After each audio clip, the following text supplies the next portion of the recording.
The largest plantation in America just burned down. Here's an example, another one, and another one.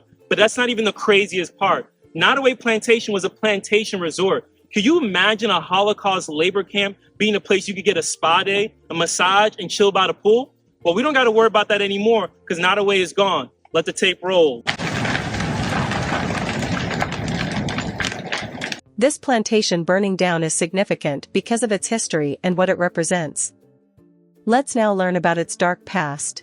The scene behind me is a plantation house in Louisiana that is burned down. It's burning down in this video.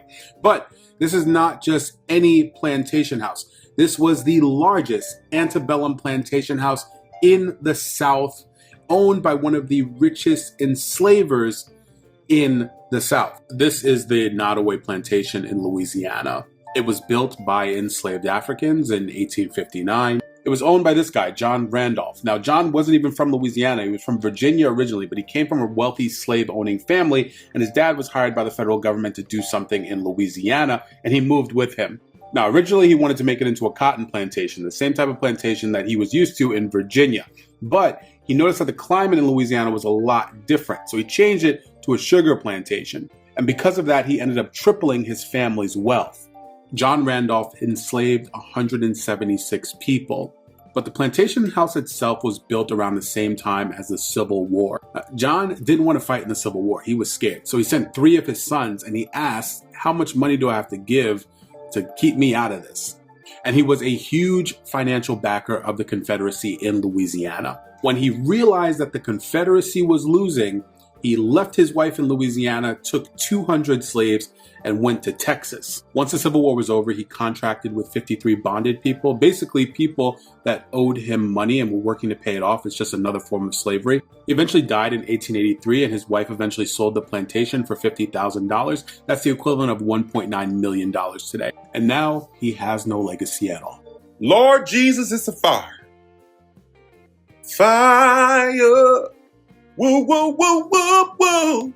Nottoway Plantation down there right underneath Baton Rouge, home to 150-some slaves, is burning to the ground.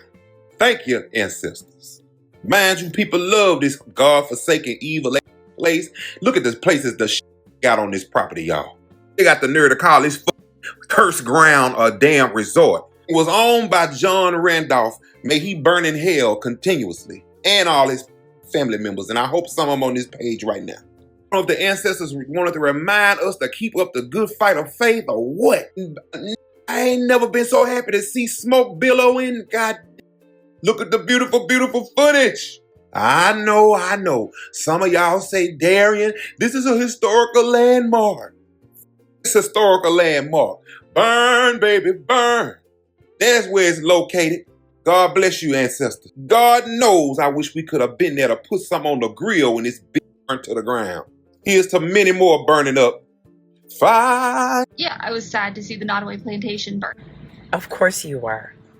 Because you actually do not view what happened there as having happened to real human beings, as evidenced by this tone-deaf response.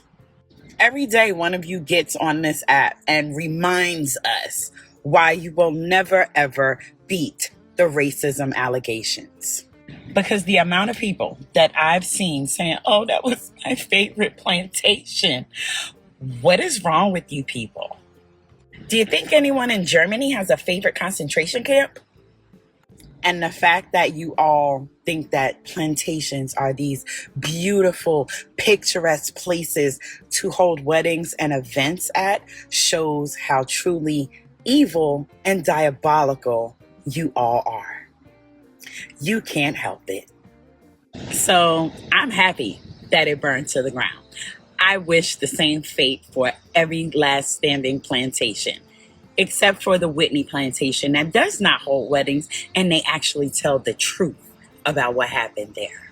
Nottoway Plantation, the nation's largest antebellum plantation, burned down today in this episode of Hope. Nottoway was built between 1857 and 1859. At its height, 155 enslaved people lived here, and their hands built a sprawling property, including this mansion that is no more as of today. The cause of the fire is unknown, but it did start in this wing and then took over the entire mansion, and they're calling it a total loss. People were still getting married here, y'all. I don't know what y'all are thinking.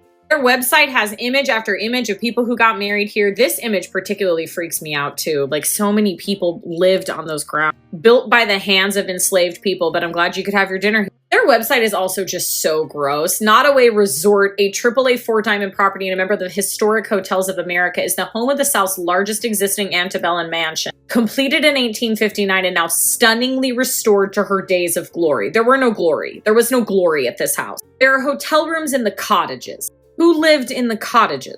There's also this very weird listing of all of the trees on the property. That each tree is named after one of the original children of the builder of the house. This just gave me the absolute creeps because, I wonder what happened with those trees. One more place we can be very grateful doesn't exist anymore. As a black person that grew up on a plantation in South Louisiana, it does not shock me at all seeing how sad white people are acting over this Nottoway Plantation burning down. I used to ask my mama them same questions I see y'all asking in them different comment sections. Why do white people crave to get married on plantations? Anytime there was a wedding at the plantation, we used to work it.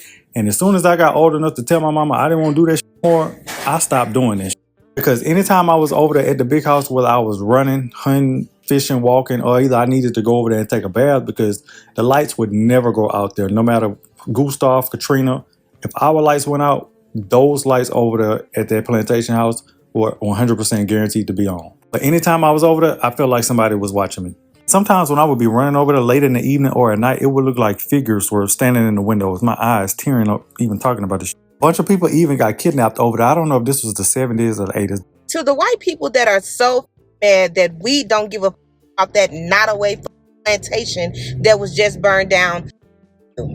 First of all, why the would we give a about a plantation that our ancestors were slaved on, murdered, hung, beat, and forced into labor, forced to pick cotton as their hands bleed?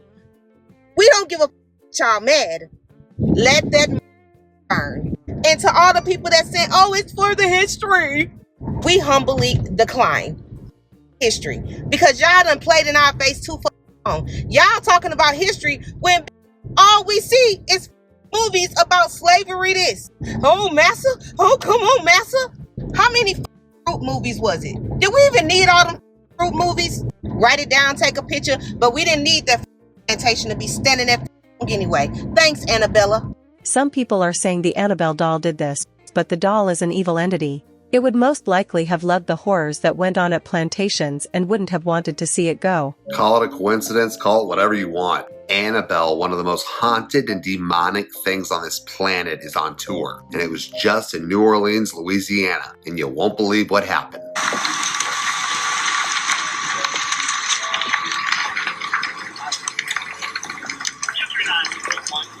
That, my friends, was the Nottoway Plantation, and it was one of the largest remaining antebellum plantation homes in the U.S. And it's located in Louisiana, and it happened on the 15th, which was the day after Annabelle left. Now, the fire is believed to have started in the attic area of the mansion's central section. Weird. And no injuries were reported, and the cause of the fire remains under investigation by local fire officials. You have to understand something about this doll. It's evil. Now, if you want to know the power of this doll, listen to this story. Ed Warren and his wife, who were paranormal investigators, actually bring this doll back to their home. And at one point, a young priest came over and picked Annabelle up, told her that it was just a doll that couldn't do anything, and tossed it back in the chair. Now, on his way home, his brakes failed at a busy intersection, and he was in a terrible collision that was near fatal and totaled the car. That's the power of this doll. Now, the reason why they call this doll Annabelle is because one of the first mediums to touch this thing said that it was possessed by a young girl named Annabelle. But they later found out that it was possessed by a very, very powerful demonic entity. So why they're touring this thing, I have no clue. But I find it very interesting that one of the most historical spots in Louisiana burned to the ground. Usually these places are protected, so that doesn't happen. But the attic, and they still don't know the cause? There's your cause. Whether you believe it or not, I think this thing's more powerful than people think. Oh, and terrifying. I used to be a tour guide at Nottoway Plantation. Nottoway was not talking about history properly. They regularly threatened my job because I was, quote, too emotional about the historical context and slavery there. I was there from 2017 till 2020 when COVID hit. The amount of ridiculous nonsense that I had to talk about on that tour was overwhelming. Dutch people, when they came in, because there were thousands of people from all around the world that would come in, the Dutch people knew more about the history of the transatlantic slave trade than the majority of people that worked at the plantation. I'm glad it burned down. Make no mistake. The type of history that they were teaching there was a bunch of just headline stuff. It was a bunch of buzzword stuff. I mean, honestly. I'm in Facebook groups and looking at people's posts about it being burned down, and the only thing that they're talking about is, this architecture. Oh, did you know that they would hide jewelry in the bedpost? Oh, did you know that these curtains were reproductions of the ones from Gone with the Wind? And the way that the script for the tour was written was framing John Randolph as a slave owner who wasn't that bad. He was nice, blah, blah, blah. And I absolutely refused to talk about that. I went against the grain. I even upset somebody to the point where they told me that calling him a shyster was racist. Yeah, it was crazy. I mean, he was a shrewd and calculating businessman who put profit above all else, including his own family. And he was a coward who ran away to Texas whenever the war started. There's all this mythology about how, the lady of the house went out one time, and the reason why the house was saved is because she had a knife under her skirt and she was ready to kill those people, blah, blah, blah. She went ahead and said that they could stay there as long as they kept it up. There's zero proof or evidence of any of that. There are tons of paintings all around the house where they're like, this was the family, this was the family, this was the daughter, this was that. And like, none of it is true. None of it is true. I remember whenever the news stations from all around the country were calling plantations and asking them to make a comment on the Knot, that wedding magazine, removing plantation weddings from their advertisements. And I couldn't give any sort of statement, but I went off record and went off. So yeah, I'm glad Nottoway's gone. Nobody who's actually owned it really cared for the actual real history of stuff out there. And they really just wanted to be able to continue charging people $50,000 plus for weddings there. Which also, shame on you if you think that that's a good place to have a wedding. You're an idiot. And no, the house itself was not haunted, but the grounds were absolutely cursed. I don't understand why y'all don't understand that Black Americans don't give a flying plantation burned to the ground in 2025. That thing was built in 1859 by enslaved Black folk who were considered property. We don't care. This is the Nottoway Plantation in Louisiana. It is the largest antebellum house in the South. And it is surprising that it's still standing because if you don't know, most of the homes in the South, especially the plantation homes, were burned to the ground during the Civil War. So this home standing is important, I guess. But it's the largest one because the owner was so wealthy. So it was built in 1859 by John Handon Randolph. He came from a family that was from Mississippi that were cotton farmers. They owned a plantation and they owned slaves. Okay, so they were slave owning family that was able to make their money off of the backs of Black people. There were 155 people that were registered that worked at this property. Now, I need to be very clear with people. 155 people that were listed. That does not mean, for any sense of the word, that that's the only people that were on that property.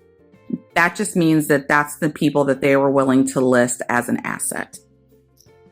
Now, this might have a little AI in it, but this is what it looks like currently, or at least of a few hours ago. So it caught on fire. And we are also very happy about this.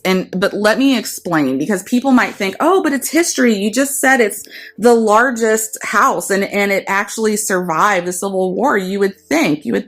The reality is that most of the plantations in the United States are being currently used as a historical site where you can go have self-guided or tour-guided tours. And they are also doing weddings and proms at these places. Yes, you heard me correctly. Weddings. weddings. So I guess if you're morally bankrupt enough and you choose to go to one of these properties, you can decide to have your wedding there and dance on the, the ground that probably has the bones of slaves underneath it. Because if there's one thing I know about every single plantation tour I've been to, while they often have family cemeteries, I have never, not one time, seen a cemetery for the slaves, not even the ones that they claim to love so much. So this is Boone Hall. Boone Hall is in North Carolina. This is also the location that Alex Haley's Queen was recorded in. There's like this circular staircase in the center that there's like this very famous scene that she comes down and she slides off of the banister.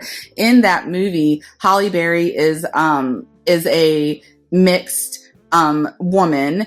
And this is at the conclusion of the Civil War and what she has to go to. She's barely passable. And so she's treated a little bit differently, but she still finds out in the end that black is black to these people. This is also something else that is very, very famous for. These trees have been here forever, and it's very interesting. They actually have a network of roots underneath. They are all connected to each other. It's really kind of cool how they work, but this is also it's beautiful. Don't get me wrong. The house is behind. This is going towards the exit. Now, the thing that bothers me the most about this is how, when you go to these tours, how they intentionally try to shine the turd of slavery and make it seem like it wasn't so bad. So on the other side of these trees, what is not pictured is there is a row over here of brick homes. And let me show those to you. They look like this. Now, at the very beginning, somewhere over here, or maybe unless the photo's flipped over there, at the beginning of one of these sides, there is a plaque for the self-guided tour, and you hit the button, it starts to talk to you, and it says, he loved his slaves so much that he would put them in here. And it was, when people would come down that long driveway and they would see these long row of brick homes and they were filled with happy, healthy slaves, they would assume that this person was a good slave owner. So here's my thing. People do not try to put on a facade for something unless they're trying to talk you into believing the opposite of who they are. So I have all reason to believe that this family was full of who are more than happy to beat and harm human beings. Let's just keep it what it is. We ended up not staying here very long because I was so offended by the time that we got done. I couldn't sit there any longer. Almost on every one of those homes, there's a plaque of some kind because, like I said, they do self-guided tours as well as the tour guided tours. This very first house was dedicated to their cook. Now, you can pause this if you want to, and you can go ahead and read it through. There's only two things in this long plaque. They have her there because she was a cook and she was dedicated to the family and they liked the way that she fed them. 90% of this plaque is she did all this stuff for us, and that's why we put her in that brick house. What I took away from it was this. Do you see how there's a question mark around her birth? Also, she was brought to Boone Hall in 1864, remained here as a cook until her death in 1936. She was the youngest of 18 children. So let me tell you the truth about the history that they aren't wanting to dive into. Her mother was probably at a breeding farm. Slaves were often, if they were fertile and producing good children, they would send them to breeding farms where they were held there until they birthed and then repeated. The other thing is that they say that she remained here as the cook until her death in 1936. Understand there were a lot of slaves who didn't know where to go when slavery ended. They didn't know where to go. They had no idea, and they were still being treated poorly. North, south, east, west, black people were still being treated poorly. So many of them stayed. Also, there's no record of where this woman's buried. So she lived, worked, and died on this plantation, and this was the most that they could do for her. In addition to that, there were baskets that were, when you walked inside of the very first one, there were baskets on the table, and this was one of them. And like every little thing was pissing me off. Enslaved women were, by necessity, they make it sound nice, were very resourceful. They weren't resourceful out of necessity of scarcity. They were resourceful out of necessity so they don't become unalived because there was something they couldn't do. Okay? They homespun fabric into clothes for their families and used these covered baskets to store their sewing things. It was just, now this is a Moses basket, and they try to make it sound like something it isn't. But the only thing that really bothered me in here that really pissed me off, do you see the slang in here? They're talking about a song that they sang for the basket, and they use this broken English because that's what they had to do to learn to speak to each other. They don't tell you that, right? None of that. Then they try to say there's another plaque, or maybe it was a button that you push, and you push the button. Yeah, it was a button push. And it starts to say the slaves were often treated better than even the owners were. They often had better clothing and better food than the slave owners because it was important for them to make sure that their property was taken care of. So they had full cabinets, fully closed, smiles on their faces. There was a wood burning area, for a fire and stuff like that. Like the lies that these people told. And then it got worse. At the very end of everything, there was this area where people were gathering around and they were listening to an elder Black woman tell stories. They were talking over her. They were not listening to her. And I was getting very agitated. You see this lovely woman down here, and you see this Gulagihi. The people that were brought to this area were coming from many different areas, and they had to develop their own language, and they melted customs and things like that, and they developed their own culture and people outside of all of the bull the South. If you see over here in the bottom down here, this is the area that they primarily were a part of, 3 states wide. Now, we had a woman who was doing this, and she was explaining to people slave songs and that why they were and why people used them and things, and nobody was listening to this woman. And it was literally one of the most disrespectful scenes I've ever seen. And so my husband and I had to leave immediately because I was going to start cussing people out. So in conclusion, the plantations that are left are problematic. Nobody needs to be having birthday parties and things in these locations. It's disgusting. My ancestors are very happy that this very large house, which is just a symbol to the nastiness and grotesqueness of slavery, is burned to the ground. I don't think a single one of us give a Nobody should care. Nobody should care. We should be glad it's going to be gone. But I promise you, the family's going to build something on this ashes, and then they're going to market that as another location to have weddings. Dancing on the graves of my ancestors. I've been trying to figure out how to approach this. But if you haven't seen this used to be this. And this is the Nottoway Plantation home, or was the Nottoway Plantation home in White Castle, Louisiana. And just the other day, it burnt to the ground. The cause of the fire is still unknown, but as you can see, it's a complete loss. And the reason I've been trying to figure out how to approach this is because, one, I'm in Louisiana, and there's been a great outpour of sadness for the loss of this legacy. And I wanted to make this video to remind everyone that that plantation home was built by slaves. And the owner was one of the wealthiest slave owners in the South. And when the home was completed, I think it said he had like 158 slaves. He had over 150 slaves when that home was completed, built but with slave labor. Sorry, I've recorded this a few times and I keep going way off the wall and I'm trying to hold it together because this man, and I was going to show his picture, I was going to show his name. That's not the legacy that is lost here, right? Like, he literally was one of the wealthiest slave owners, had, I think at one point I saw something, he had like 200 slaves. When the Civil War started coming into Louisiana and heading their way, not only did he pay to get out of going to war, he left his wife and children in Louisiana at the plantation to try and preserve it.